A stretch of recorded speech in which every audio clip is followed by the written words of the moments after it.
Okay, so now we're gonna go to lesson plan number 2. And in this case, this is going to be for the first grade of a high school class. The lesson plan is going to last for 45 minutes, and again, we're going to talk about our theme of the day, which is food and countable and uncountable nouns. The main purpose is countable and uncountable nouns, but we're going to relate it to food. The objectives of the class in listening is that the students will be able to make a difference between countable and uncountable nouns. In speaking, the students will be able to name the countable and uncountable nouns. In reading, the students will be able to identify the nouns on the food. And in writing, the students will be able to classify these nouns. Okay, so in this class, the methodology that we're going to use is total physical response and the direct method. Of course, I think you all are familiar with these methods. The strategies that we're going to use is that the students respond accurately to the options of countable or uncountable nouns. And the students will be learning through visual elements that in this case will be food.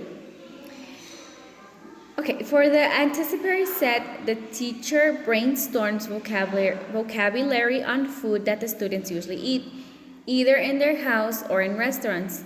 He makes a list on the whiteboard with the words that were elicited from the students. Okay, so in here we are gonna make, or the tutor or the teacher is gonna make a list on the whiteboard of the food that the students usually eat, which is like pizza, spaghetti, sugar, salt, and others. Okay, so in the warm-up activity, the teacher plays a short game called Back Against the Wall, where the students have to guess the word based on the hints provided by their peers. Okay, so this is like you can play this game in any theme with anything. The thing is that the students you're gonna have to or the tutor, the teacher in this case, is gonna have to choose between all the class one person that's gonna go up in the front. The person that goes up in the front is gonna have his back against the whiteboard. This means that the student will not read what is put on the board.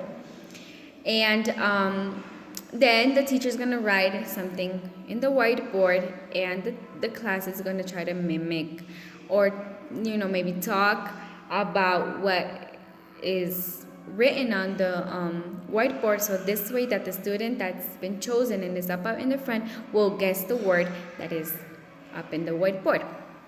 Okay, so after the warm-up, the teacher presents the students images with different types of food and asks them to identify these words as countable or uncountable. Okay, so we're gonna choose pizza.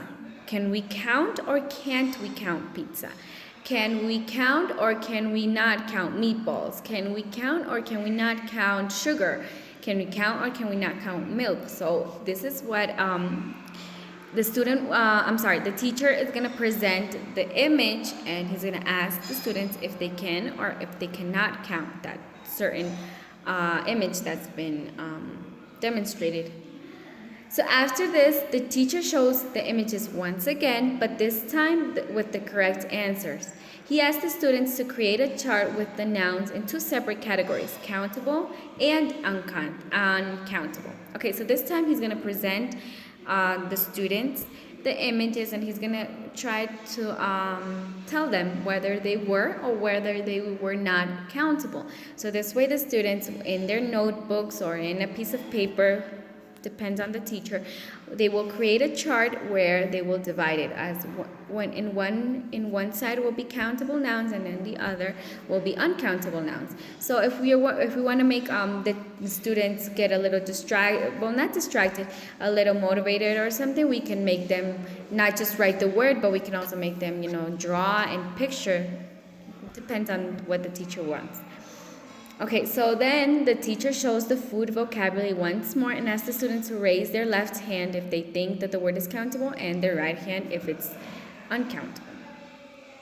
Okay, so this time the students did their activity on the board, but to make a feedback or to make sure if the students had understood, the teacher rises the pizza. And if the student thinks it's countable, raises their right hand. If it's uncountable, raises their left hand. Okay, so in modeling, when the teacher shows the images, he or she must make sure that to accurately label the nouns as countable or uncountable so that the students will see a certain pattern. Guided practice. The teacher will be asking the students to use their body hands to show that they have understood if the noun is countable or uncountable. The teacher is careful to observe the students, realizing which of them have understood the theme and understood the task. An independent practice. When the students are organizing and labeling the countable and uncountable nouns in the chart, the teacher will be monitoring the activity, making sure that the students are doing the task and accurately placing these nouns under the correct category.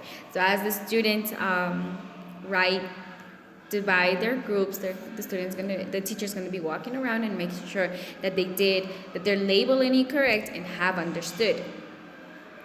And in assessment, the teacher will ask the students to check their pairs labeling work. Okay, so this time, instead of making it traditional, the teacher reads, the teacher checks, maybe we can, say, go around and switch notebooks or pieces of paper so that the own students will be able to correct their classmates' work.